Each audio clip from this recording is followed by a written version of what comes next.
Bien, buenas noches a las personas que ya se van uniendo a la forma. El día de hoy tendremos un conversatorio sumamente interesante, pues nos estará acompañando nuestro queridísimo Felín Hernández de Rosario, quien ya se encuentra en pantalla con nosotros. Muy bien. Vamos. Buenas noches, Felín, ¿cómo estás? Muy buenas noches, Dalkiri, ¿qué tal todo? ¿Me escucha bien? Sí, todo se escucha y se ve perfectamente. Perfectamente. Eso es bueno, Perfectamente. eso es bueno. Entonces vamos, antes de pasarte al escenario, vamos a dar una pequeña reseña, pues, de todas las grandes cualidades que te adornan y que evidentemente te Que me permiten, adornan. que te adornan, ¿sí tú sabes? Y que te permiten tener la calidad para estar con nosotros esta noche aquí en este interesante debate. Pues como les habíamos dicho, tenemos a Felín Joel Hernández del Rosario, quien es egresado en licenciatura en Trabajo Social de la Universidad Autónoma de Santo Domingo. De igual manera, es egresado de la Pontificia Universidad Católica Madre y Maestra con el máster en Trabajo Social. Además, también formó parte de la Escuela Nacional de la Judicatura en el programa de formación para trabajadores sociales de la Oficina Nacional de la Defensa Pública. En la actualidad, cursa la licenciatura en Derecho en la Universidad Autónoma de Santo Domingo, así como ha concluido especialidad en Educación Inicial en el Instituto Tecnológico de Santo Domingo, en INTEC. Ha ocupado varias posiciones públicas y privadas, y si seguimos adentrándonos en su currículum vital, pues no terminaremos la noche de hoy. Entonces, sin más preámbulo por el momento, vamos a dejar que nuestro queridísimo Felín empiece a abordar este tema tan interesante y que está tan de moda en estos días. Bueno, primeramente te doy las gracias por esta invitación. Bueno, de antemano te digo que acaba de condicionarme a las personas que están conectados, diciendo que yo he hecho tantas cosas, que estuve allí. Eso me va a comprometer con este público que tú tienes en este live. Te obliga, te obliga. Agradecerte por la invitación y poder conversar y compartir algunas de las experiencias que tenemos y que hemos adquirido durante todo este proceso de la pandemia y que hemos articulado en diferentes escenarios. Y nada, te agradezco tanto a ti como al equipo de litigación práctica de que nos extendiera esta invitación a este importante conversatorio. Siempre un Eh, honor para nosotros. Igualmente quiero agradecer a muchas personas que han estado pendientes, que abriéramos este espacio, este conversatorio para también conectarse y ser testigo y ser parte de este interesante conversatorio. En el día de hoy, ¿qué vamos a ver? ¿Qué vamos a ver aquí? Vamos a estar conversando un poco acerca de cómo el COVID-19, o como popularmente se le conoce, el coronavirus, ¿no? Ha impactado de manera interesante en el sistema educativo dominicano y, ¿por qué no?, también de Latinoamérica y del mundo y de Iberoamérica. Vamos a estar haciendo una serie de reflexiones sobre cómo ha impactado el tema de la pandemia desde lo multidimensional. ¿Por qué lo multidimensional? Porque, como tú muy bien has expresado en la presentación, en alguna de las currículas que presentaste acerca de mi persona, yo soy un trabajador social de formación. Entonces los trabajadores sociales usualmente vemos la realidad social desde lo multidimensional, de los diferentes enfoques que nos arroja el territorio, de los diferentes aspectos que se presentan en la cotidianidad, que convergen con las personas. Todo eso es de interés social para nuestro análisis, todo eso es de interés social para nuestro estudio, y a partir de ahí hacemos una serie de reflexiones sobre la base de que podamos encontrar teorías y metateorías que puedan explicar fenómenos sociales. Entonces vamos a ver este fenómeno del COVID-19, cómo ha impactado en el sistema educativo desde lo multidimensional, donde convergen una serie de factores que vamos a estar viendo en todo el desarrollo del conversatorio en el día de hoy. Bien, igual yo sé que tú tienes una dinámica, he estado contigo en estos conversatorios con personalidades célebres que tú también has invitado a este espacio. Igual yo soy una persona sumamente abierta. Si alguien en mi proceso de intervención tiene el interés de hacer una pregunta de interés que vayan surgiendo, igualmente me pueden interrumpir sin ningún problema, retomamos la conversación. Lo importante es que nos gocemos en el día de hoy, que podamos, aunque yo sé que ya estamos cansados del tema del coronavirus, porque nos han metido coronavirus por todos los lados, pero ya es parte de nuestra cotidianidad y tenemos que verlo así. Por lo tanto, este es un espacio reflexivo, es un conversatorio abierto que puede ser interrumpido en cualquier momento para ampliar, para avanzar en algo, para reflexionar acerca de una duda. No tengo ningún problema en que se pueda interrumpir durante todo el proceso. ¿Bien? Perfecto.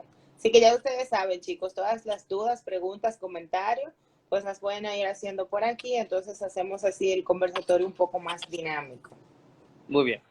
Sí, sobre todo porque yo hablo mucho y muy rápido. Y así me van a permitir tomar un respiro. Fíjense, entonces, mira, un poco de historia que es interesante para un poco contextualizar en la conversación en el día de hoy, desde que la Organización Mundial de la Salud declaró el pasado 11 de marzo el estado de emergencia global, cuando descartó que el virus ya era una pandemia global que había alcanzado niveles estratosféricos a nivel mundial. Varios historiadores, varias personas que conocen del tema, supieron que República Dominicana no iba a escapar a esta pandemia, porque por la situación estratégica que tenemos nosotros como país, este es un país de circulación mundial. Ustedes saben que nosotros somos uno de los ejes del turismo a nivel mundial, en donde todas las personas nos visitan de todos los países. Entonces, por esa condición estratégica que tiene República Dominicana,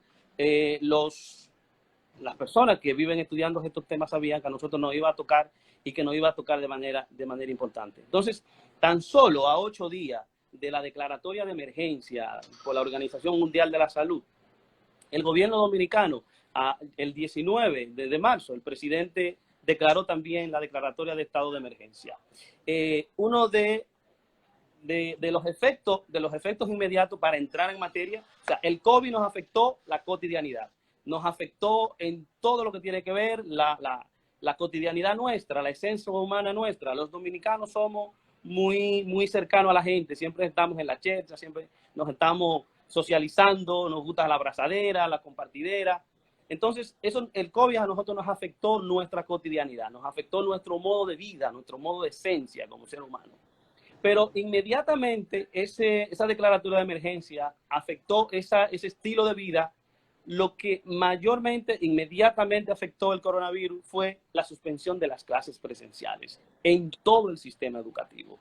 O sea, inmediatamente los organismos que trabajan con el tema educativo en la República Dominicana cerraron sus puertas, cerraron sus aulas, cerraron sus salas en todos los niveles educativos, desde la educación primaria, que trabaja el INAIPI, que es la institución para la que yo laboro, que es el Instituto Nacional de Atención Integral a la Primera Infancia, el MINER, con toda la formación educativa preuniversitaria, todo el sistema básico, preuniversitario, y también las academias, como las universidades y los colegios privados. Esto quiere decir que hubo un cierre total de la clase presencial en la República Dominicana. Y fue uno de los efectos inmediatos del cierre de las actividades en la República Dominicana. Entonces, aquí, una vez fuimos afectados por el COVID, por el coronavirus, varias instituciones de prestigio nacionales y varias instituciones de prestigio internacionales han advertido de una situación que esto del coronavirus no sería una situación transitoria. Ya al día de hoy, la Organización Mundial de la Salud ha declarado de que el COVID, el coronavirus, es una situación de la cual nosotros nos toca convivir con él. Porque a la fecha no se ha encontrado una vacuna, aunque se han trabajado bastante en ese tenor, pero nos toca vivir con el coronavirus y por eso ustedes escuchan las desescaladas que se han creado para un poco retomar las actividades cotidianas del país y de las personas con las medidas de prevención necesarias, pero que nos toca convivir con el coronavirus. Así lo afirman también algunos estudiosos, virólogos, epidemiólogos, que hasta tanto no se tenga una vacuna efectiva. ¿Qué es esto? Una vacuna efectiva. Una vacuna efectiva es que haya pasado por todo el proceso de estudio, de certificación, de pruebas de laboratorio, para que no constituya un riesgo para la salud de un ser humano. Entonces, por perseguir, sanar el virus, podemos provocarles otros males al ser humano, lo que le llamamos los efectos secundarios de las vacunas. De eso hay mucha literatura que me imagino que ustedes han leído bastante. Entonces, hasta que no se tenga una vacuna efectiva, que pueda prevenir de manera el contagio. Hasta ahora lo que nos toca solamente es el distanciamiento social. Ese distanciamiento que no nos gusta a los dominicanos, como dije anteriormente, porque somos muy cherchosos y nos gusta siempre estar de pegajoso. Tenemos que adaptarnos al distanciamiento social. Desafortunadamente, esos mismos estudios indican que una vacuna efectiva para, de alguna manera, parar el contagio de algunos estudiosos serios en la materia, afirman de que quizás una vacuna con esos niveles de efectividad que acabo de aclarar no estaría lista hasta el 2022. No quiero promover un acto, Negatividad. ¿tú me entiendes? Nada de eso. Hay varias posiciones, por ejemplo, ya tenemos algunos países que han presentado avances significativos en la elaboración de una vacuna, como Estados Unidos, China, Francia, Alemania han presentado propuestas interesantes, igualmente Israel. O sea, hay una serie de avances que se han hecho, pero todavía estamos en la fase de prueba. Por lo tanto, pudiéramos generar una vacuna no tan efectiva, de alguna manera que no tenga tantos riesgos o efectos secundarios para el ser humano, pero de acuerdo a la experiencia que tenemos en el tiempo de vacunas que se han generado, esto tarda más de 6 meses, 1 año y hasta 1 año y 6 meses para poder producir una vacuna eficiente que evite los efectos secundarios, como muy bien te acabo de expresar. No se me sientan desanimados, porque como se ha dedicado tanto esfuerzo y tantos recursos de países que están interesados en que se consiga una vacuna efectiva, puede ser que en menos de lo que nosotros esperamos podamos tener una vacuna eficiente y que igualmente pueda prevenir el tema del coronavirus sin los efectos secundarios. Pero bien, no nos vamos a detener mucho en esos aspectos que ya ustedes manejan, sino que estamos en el tema de cómo está impactado el tema de educación en la República Dominicana, sobre todo en los niveles preuniversitarios, lo cual ustedes conocen muy bien. Nosotros tenemos una estructura educativa esencialmente caracterizada por la presencialidad. A diferencia de otros países que ya han hecho ensayos y tienen experiencia con otras modalidades de educación, aquí se da clase en las aulas, con el profesor y los niños en la clase, de tú a tú, impartiendo docencia. Por lo tanto, esa caracterización del sistema educativo nuestro, que es basamentado en la presencia en aula, eso ha provocado que el impacto que ha tenido el coronavirus o el COVID-19 en el sistema educativo de la República Dominicana ha sido de manera tajante. O sea, ha provocado de manera literal, un efecto inmediato y un golpe grave a la educación dominicana en la República, o sea, a la educación de la República Dominicana. Porque a la fecha, nosotros, como muy bien acabo de mencionar, somos el sistema educativo, la estructura del sistema educativo nuestro está basamentado en el aula. El profesor, sobre todo en los niveles primarios y preuniversitarios. Se han hecho algunos ensayos, algunas universidades privadas que han implementado sistemas educativos basados en la virtualidad, utilizan sistemas virtuales, pero la gran mayoría todavía utiliza el sistema presencial. La pregunta del millón, como decimos en buen dominicano, sería entonces, ¿qué tanto ha afectado o a cuántos niños, a cuántos estudiantes, a cuántos adolescentes, a cuántas personas ha impactado entonces el COVID-19 aquí en la República Dominicana? Bueno, mira, de acuerdo a la Organización Iberoamericana, la OEI, la Organización de los Estados Iberoamericanos, que es una institución que maneja al dedillo y tiene vasta experiencia en este tema de los sistemas educativos a nivel de la región y del mundo.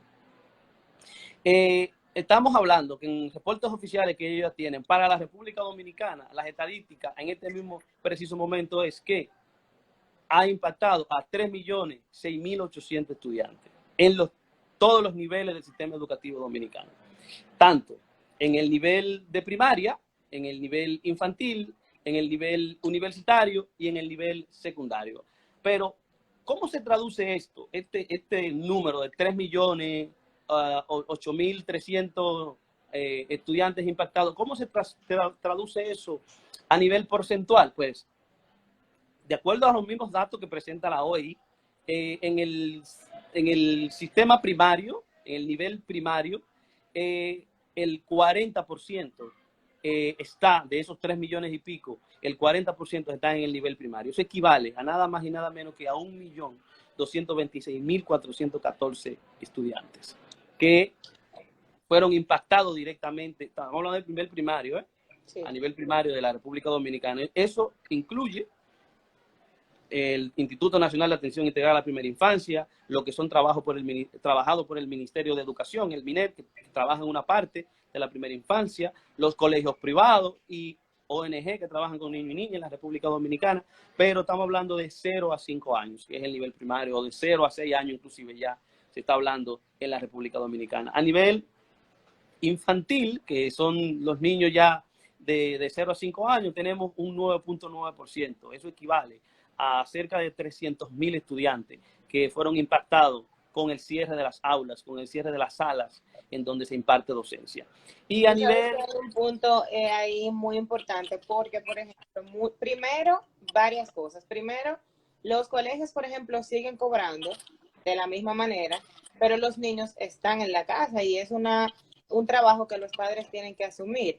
Y segundo, no todos los padres tienen la facultad, la paciencia para pues poder sentarse con los niños, hacer tareas y ese tipo de cosas. Y eso está trayendo inconvenientes serios, fuertes.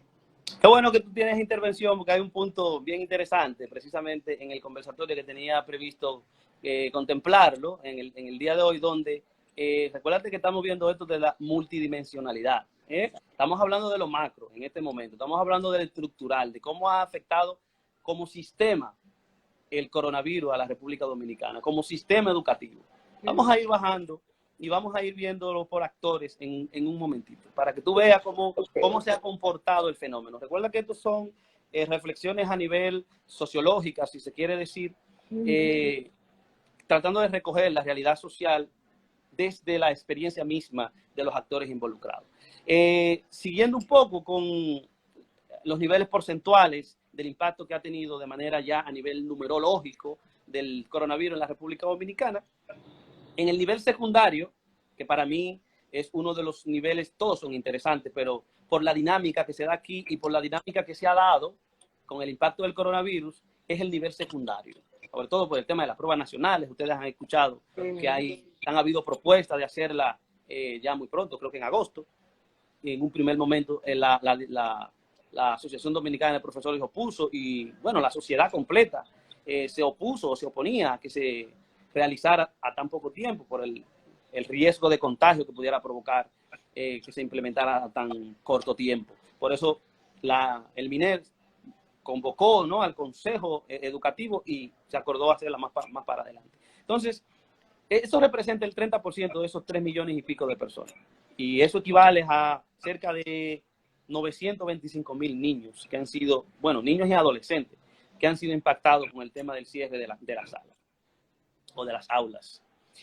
A nivel universitario y de especialización, apenas el 18.5%, que equivalen a unos más de medio millón, unos 557.000 estudiantes de diferentes modalidades de estudios a nivel universitario.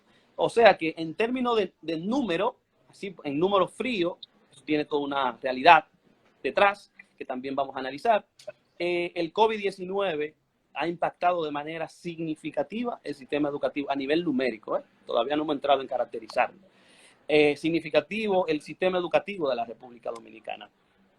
Ahora bien, visto estos números que acabamos de presentar, sería entonces interesante preguntarse cuáles son los desafíos que tiene la política educativa que deliberan enfrentar a continuación de la educación, porque esto hay que continuarlos, y cuáles son las posibles soluciones, los posibles retos que el sistema educativo se verá expuesto a remediar.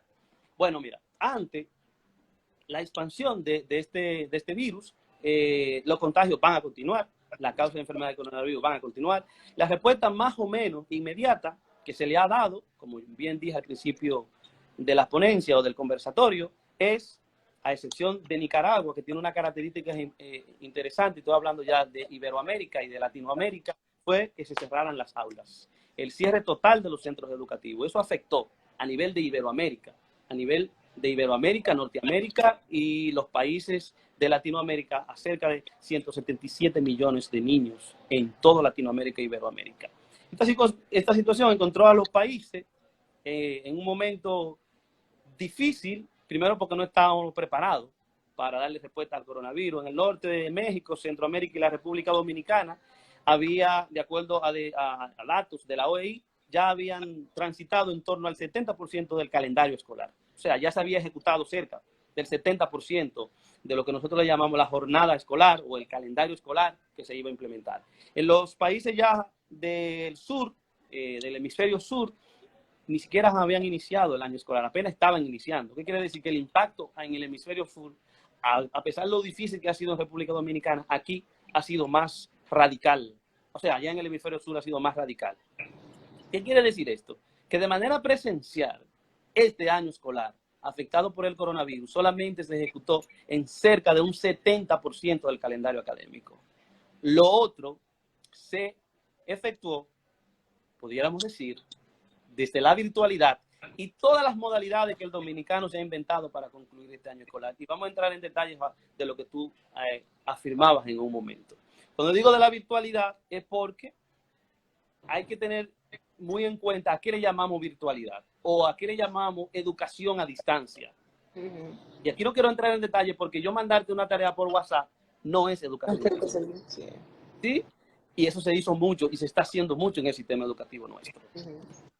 Entonces, lo más dramático de este escenario que te acabo de describir de estos países es que solo de la reducción de las jornadas escolares tendrá un efecto dramático en los aprendizajes. O sea, declaraciones de la misma Organización Iberoamericana para la Educación, la OEI, de los estados iberoamericanos, han afirmado que, claro, como es común, y ustedes muy bien lo conocen, mientras menos clases tú das, menos oportunidades de aprendizaje tú tienes. Y mientras menos oportunidades de tú asistir a clase tú tienes, pues entonces menos oportunidades de aprender tú vas a tener.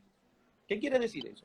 Esto quiere decir que el estudiante dominicano que hoy esté estudiando en el sistema educativo nuestro, vas a tener una proporción en más de un 30% de la posibilidad de aprender lo que un año normal pudiera aprender, de acuerdo a declaraciones de la OEI.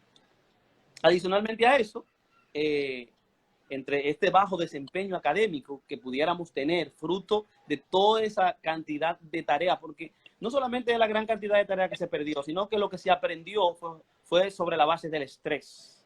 Fue de la base de un sistema que los dominicanos no manejábamos en el sistema educativo nuestro. Y al sol de hoy todavía no lo hemos medido, eso se va a medir, más adelante se va a medir.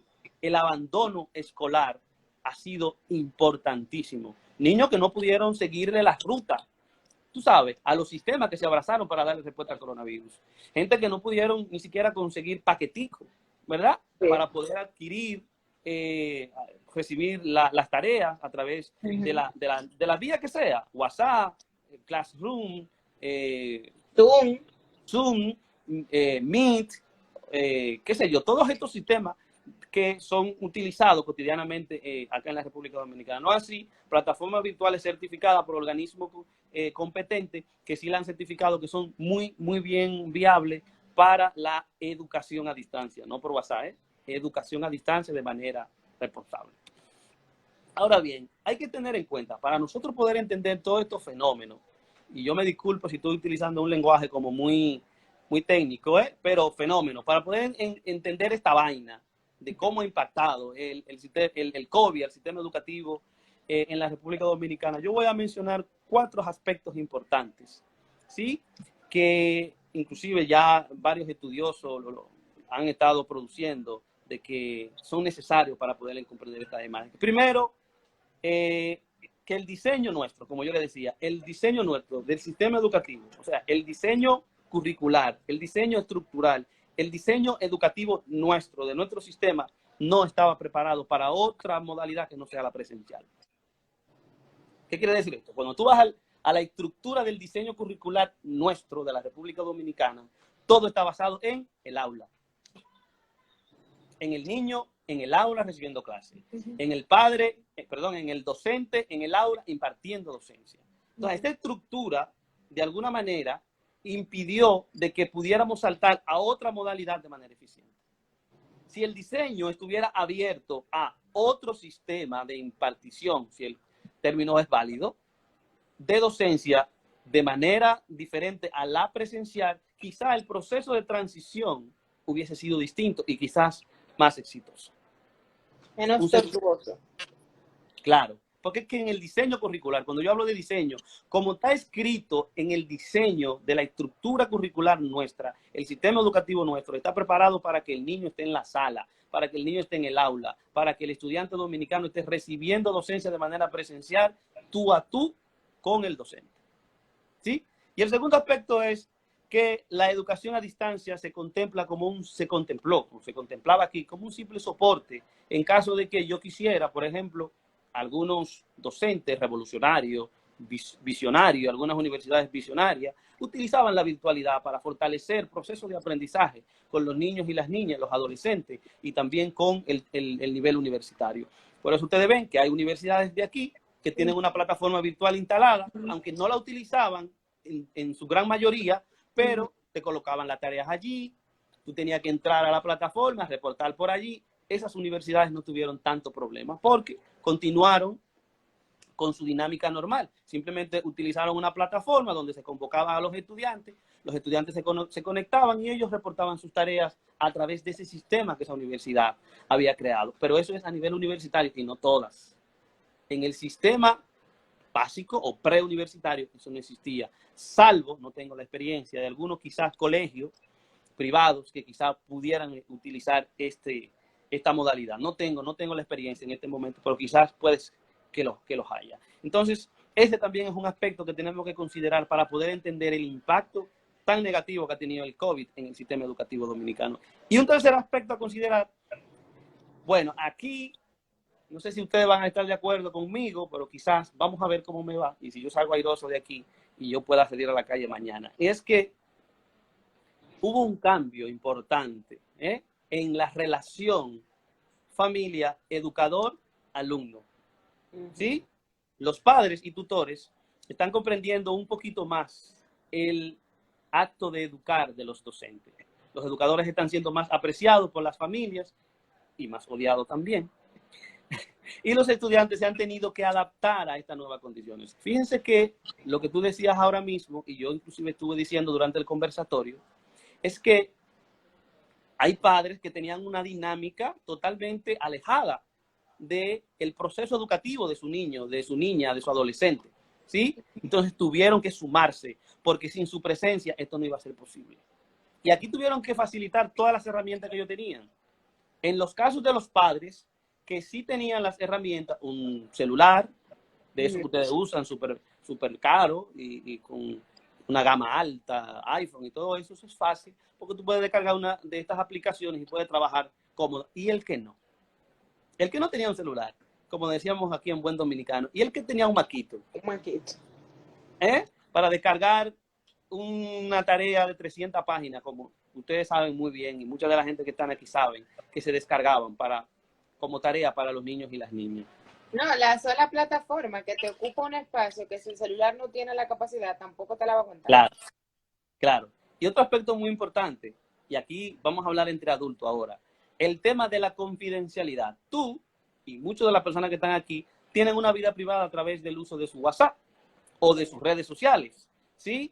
Imagínate, al momento de que tengan que disponer, porque no todos los niños tienen un teléfono o tienen un WhatsApp, entonces el papá tuvo que cederle ese celular a ese niño y esa niña adolescente. Ustedes saben que los adolescentes nuestros son muy creativos, van a tener acceso a esa vida privada que tenía ese padre en ese WhatsApp. Porque el papá no va a estar ahí al 100% siempre que ese niño, esa niña o ese adolescente esté haciendo la tarea. Por eso decía, vamos a analizar esto desde la multidimensionalidad, ¿sí? Porque esos son aspectos que quizá la gente no le presta atención, pero que afectan la dinámica cotidiana de las familias al interno del núcleo familiar, ¿sí? Entonces hay que tener eso muy en cuenta. Lo otro es que esa relación, como yo te decía, de los padres, tutores, alumnos, escuela, no fue tan coherente como lo dije al principio. Esto también generó, aunque el padre comprendió mucho mejor el papel del docente, y ellos se decían, diablo, pero ellos hacen todo eso. ¿Cómo te lo aguantan? ¿Cómo que ustedes aguantan estos muchachos? ¿Cuándo es que se va a levantar esta cuarentena? Yo necesito que esta vaina se levante, yo no aguanto más. Bueno, ustedes veían que se hizo muchísimos memes en las redes sociales y esos memes tienen una realidad, ¿eh? Eso es una realidad de la estructura familiar nuestra, de que los padres llegaron a un punto que se cansaron y dijeron, ¿sabes qué? Tiro la toalla. Es más, yo me voy a atrever a decir aquí, y espero que esto se quede para la posteridad, de que hubieron muchos niños que desertaron del sistema educativo y no continuaron porque los padres se cansaron, no aguantaron. Pero no aguantaron no es porque sean negligentes o porque no les interesa, es porque no tenían herramientas.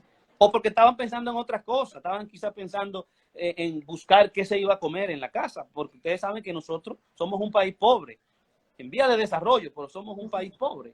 Y hay mucha gente que tiene ingresos, como Adalkiri, que tiene cuantiosos ingresos, que no tienen que preocuparse. Pero ¿cómo así, Felipe, por favor? Pero no así es la dinámica de muchas familias vulnerables de nuestros barrios, de nuestros sectores, de nuestras provincias, de nuestros municipios. Ustedes saben que hay gente que viven al día a día, con lo que consiguen al día a día. Y aunque se han creado programas de ayuda desde el gobierno central, la mano no llegó tan lejos. O sea, es imposible que a todo el mundo se le pudiera ayudar. Entonces, hubieron familias que tuvieron, lamentablemente, que tirar la toalla. ¿Sí? Además Como de que también tenemos un comentario también que dicen que también es una situación de que muchos de esos niños en el colegio era que encontraban el único alimento también. O sea, que como ya no hay clase, tampoco tienen la razón alimentaria. bellísimo, bellísimo. Lo que tú acabas de decir es neurálgico. O sea, recuérdate que uno de los planes que tiene el gobierno en materia de educación es la tanda extendida, ¿no? Y allí, aunque había mucha gente que no le gustaba esa comida, tú escuchabas, pero había Siempre mucha hay gente que críticas, iba, pero muchos estudiantes que iban y se la comían. Igualmente, es la misma dinámica en el INAIPI, que es la institución en la que yo laboro, y discúlpeme que traiga la colación. Al niño se llevaba a las 8 de la mañana a los CAIPI, los centros de atención integrales, y ahí se le proveía de toda la alimentación, ¿sí? O sea que no solamente era un cuidado que le permitía al padre o a la madre dedicarse a buscar el moro, como decimos un buen dominicano, escúchame que hable tan llano, ¿no? A no, buscar no, el moro, perfecto, perfecto. sino que además de que se le daba una educación, también se le proveía un alimento de calidad que se le proveía al niño y los padres y las madres no se preocupaban por estos aspectos. Y un cuarto aspecto, para que no se me cansen en ese, porque si me quedo ahí van a empezar a salir muchísimas cosas más que ustedes muy bien conocen, que sí existen, es que la pandemia reveló la debilidad de la red de protección social y educativa en toda Latinoamérica, no solamente en República Dominicana. Esa red de ayuda a grupos vulnerables fue muy evidente con la pandemia del virus. Entonces, no solamente afectó de manera significativa lo económico. Señores, no nos detengamos que el niño dejó de ir a clase.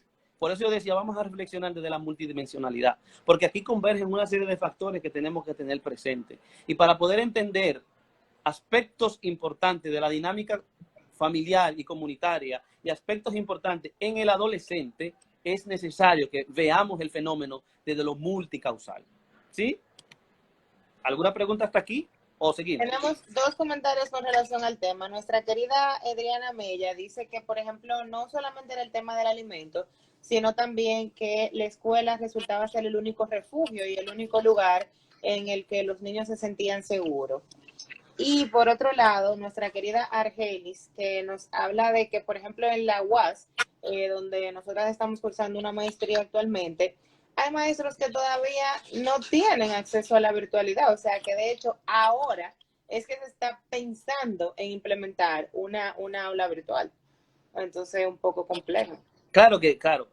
Lo que acaba de decir una de las colegas que intervino es bellísimo, es exquisito.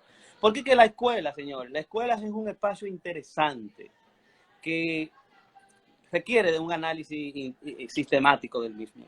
Hay muchos niños que no quisieran que amanezca para no ir a la escuela, pero también hay otros que viven deseosos de que amanezca para irse de la escuela, porque la dinámica familiar es muy compleja, en donde inclusive se están sometidos a maltrato. Y la escuela es un desahogo de esos espacios conflictivos familiares. Entonces, por eso te digo, es un fenómeno interesante, que por un lado puede ser bueno, por un otro lado la gente lo ve como un escape, los niños lo ven como un escape a esa dinámica familiar comunitaria que le afecta severamente su estado socioemocional.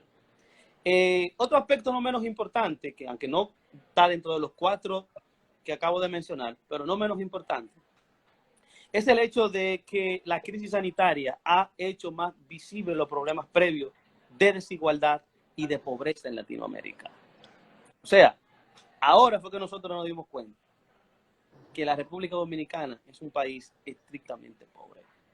Teníamos la idea y las estadísticas así lo han hecho, y aunque se han hecho grandes esfuerzos de el gobierno central en sacar un gran número de la pobreza, y hay estadísticas inclusive publicadas oficiales sobre ese tenor, pero el coronavirus a nivel de Latinoamérica ha desvelado esta problemática social. Las desigualdades sociales y la pobreza en República Dominicana y en Latinoamérica, el virus le ha dicho, ¿saben qué? Miren, todos estos esfuerzos que ustedes dicen que ustedes han hecho, tienen que reinventarlo, tienen que repensarlo, porque la brecha de desigualdad es bien amplia. Y con los efectos del coronavirus se va a ampliar mucho más. O sea, estamos hablando que autores ya están sistematizando eso y han mencionado que 1 de cada 2 alumnos latinoamericanos se encontraba en una situación de pobreza durante el virus. Lo cual, con los efectos económicos, sociales que va a tener el virus en toda Latinoamérica, en toda Iberoamérica, en América del Norte y en República Dominicana, esto se va a prolongar. O sea, el que es pobre en este momento, si no se crean políticas públicas orientadas a revertir esta situación, fácilmente van a caer en la indigencia. Recuérdate que hay unos niveles de medir la pobreza, indigente, pobre, y así hay una serie de categorización que hace la CEPAL. Entonces, estos que son pobres durante el fenómeno del coronavirus, si no se crean políticas serias que puedan revertir este fenómeno, van a caer fácilmente, están en la curva de caer en la indigencia. Y otro aspecto también que quiero mencionar es que no podemos dejar de lado en este conversatorio, es que la crisis sanitaria nos tomó desprevenidos. Nadie estaba preparado. Si ustedes quieren saber si estábamos preparados, pregúntenle a las grandes potencias del mundo cómo le afectó este fenómeno. Estados Unidos, la primera potencia del mundo, España, Italia, Japón, o sea, todos esos países son del primer mundo, países supradesarrollados, ni siquiera desarrollados, supradesarrollados, con una estructura sanitaria de salud que es envidiable, y todas colapsaron. Todos estos sistemas colapsaron porque no estaban preparados. Y cuando esas personas vieron que necesitaban ventiladores para poder asistir a su población, realmente se cuestionaron si realmente ellos son un país desarrollado. Y en verdad era que no estábamos preparados, salvo algunas excepciones, claro, que pudieron armarse a tiempo para darle una respuesta no eficiente, pero más o menos puntual. Y lo que tú decías, señores, en los hogares dominicanos se carece de una red tecnológica apropiada para ofrecer educación a distancia, para acompañar todo el proceso de educación presencial. Y no se cuenta con los equipos ni con la conectividad necesaria para recibir educación en línea. O sea, estamos diciendo que a partir de la experiencia que nosotros hemos tenido interviniendo en los aspectos educativos, ustedes saben que aquí hay gente que para poder conectarse tiene que comprar un paquetico. Sí. O sea, para poder conectarse y acceder a las clases y poder descargar, tienen que comprar un paquetico, y desde que descargaban un archivo que tiene 10 megabytes, se acabó el paquetico. ¿Sí? Si consigue para el paquetico. Además de que las familias no tenían el conocimiento de cómo manejar estas plataformas. Ni siquiera, apenas la familia nuestra sabe manejar WhatsApp. O sea, la familia nuestra no sabe manejar una plataforma como Classroom. Y mira que muchos estudiantes pudieron concluir su periodo educativo a través de esta plataforma, o a través de Zoom, que es lo más fácil que hay. Sí, ¿Sí? sí. O a través de Meet, o a través de ¿qué? De Microsoft Teams. Microsoft Teams y todas esas, ¿sí? Entonces, lo primero es que no tienen manejo de esas herramientas para poder darle respuesta. Estoy hablando de la familia, pero los profesores tampoco, ¿eh? Hay escasas excepciones. O los profesores quizás no tienen el manejo tecnológico para utilizar la virtualidad para la docencia a distancia.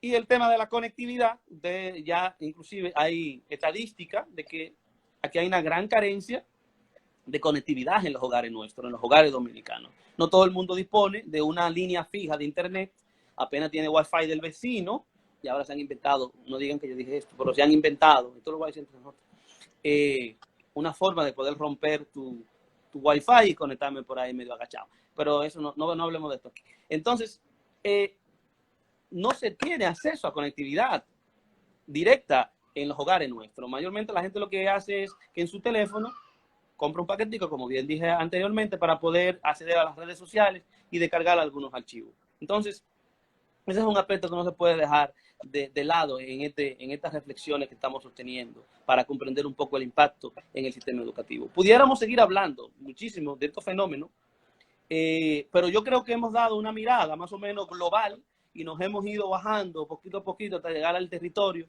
para comprender un poco los efectos que ha tenido el coronavirus, el COVID-19 en el sistema dominicano, en el sistema educativo dominicano en todos los niveles. Un poco rompemos el esquema que tú has tenido y que tú acostumbras en esta prestigiosa página, ¿no? De siempre estar desde el enfoque jurídico, ustedes los abogados, a lo cual yo admiro tanto.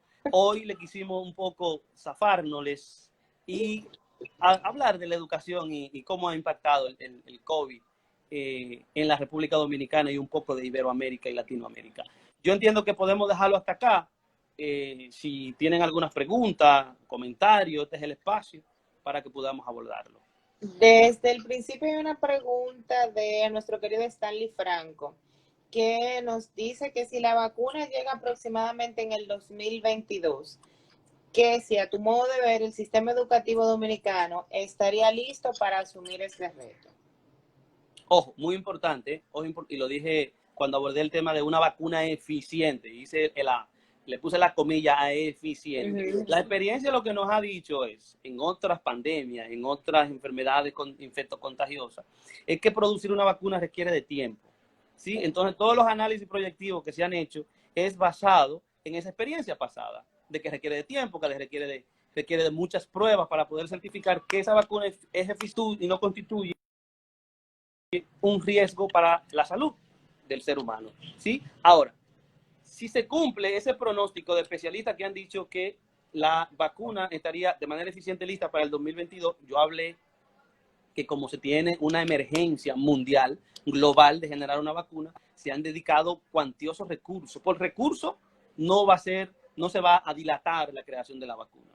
Posiblemente la tengamos antes, ¿eh? Inclusive al final hay gente que está proyectando en este preciso momento que a final de diciembre ya posiblemente tengamos una vacuna eficiente, ¿sí? Pero la experiencia nos dice que en el 2022. Ahora bien, si de aquí al 2022 no se tiene una vacuna eficiente, nosotros tenemos que estar obligados a vivir con la covidianidad, como ya inclusive el término se ha acuñado.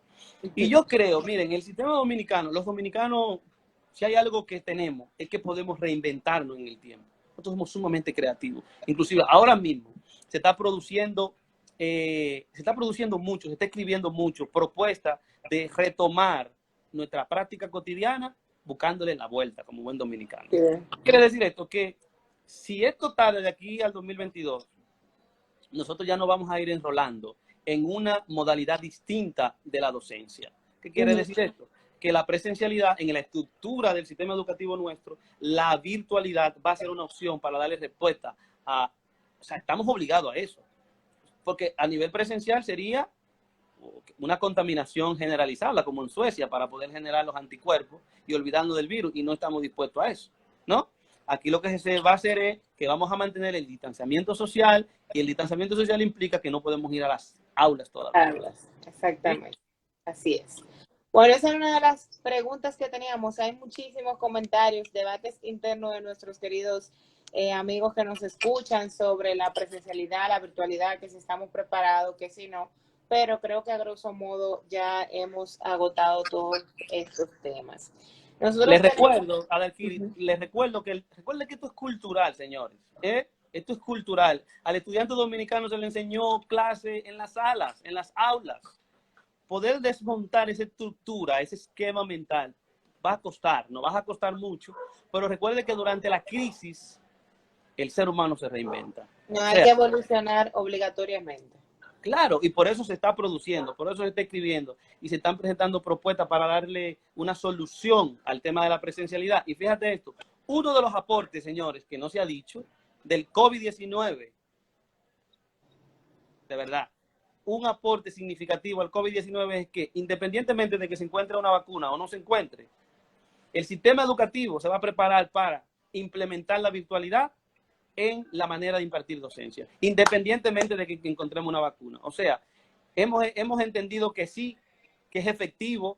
Por ejemplo, desde las instituciones nosotros estamos generando procesos de formación a larga distancia. Ya no tenemos que convocar a todo el mundo pagando pasajes, pagándole hospedaje al equipo, sino que ya utilizamos una de las plataformas virtuales y cumplimos ese objetivo.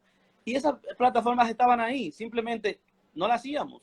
Estábamos trabajando de manera tradicional. Entonces yo entiendo que lo poquito positivo del virus es que nos ha dicho, hey, virtualidad, aquí yo estoy, úsenme. Yo también. Exactamente.